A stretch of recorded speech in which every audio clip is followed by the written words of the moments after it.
And as we shall see, psychoanalysis, that Freud wanted to be part of medical science, was to expose the oversimplification of the concept of cure in medicine, at least when it came to so-called mental illness. Cure being a consensus among any given group of people about what health is, and so about the aims and objectives of certain kinds of medical treatment. And where cure may not always be possible, it's useful as an organising aim, a regulative target. How do I know if I'm cured becomes a question not simply, has my suffering been alleviated, but who am I going to ask that can tell me? Or which criteria for cure can I assent to? The concept of cure, in other words, is quite literally a question of criteria, of whose criteria we are meeting and of our reasons for those particular criteria as found satisfying. Where there are ideas about cure, there are always shared criteria in play, however tacit or unconscious. Criteria fundamentally about what is good, what is of value, what about ourselves and our lives that should be nurtured and encouraged. Without at least a concept of cure, or conversations about cure, medicine wouldn't make sense.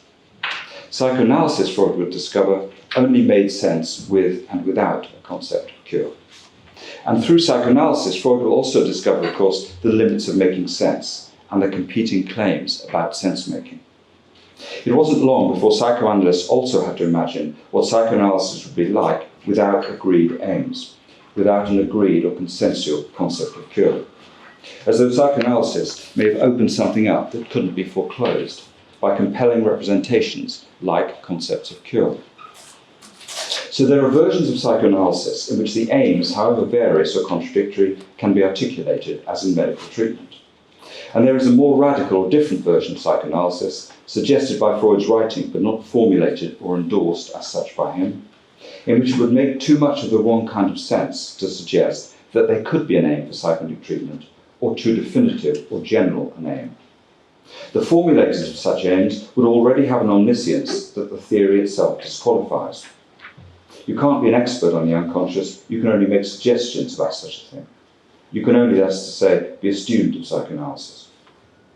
In this version of psychoanalysis, an aim for analytic treatment could only be a contradiction in terms, implying as it does that there is someone who is supposed to know the aim, or who could know the aim beforehand. The aims of psychoanalysis could evolve through the treatment.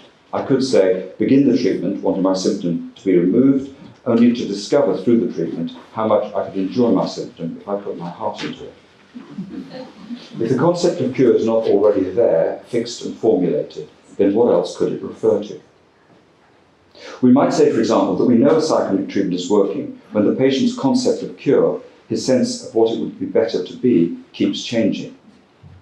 There are journeys in which we know where we're going and journeys in which we do not, or do not need to.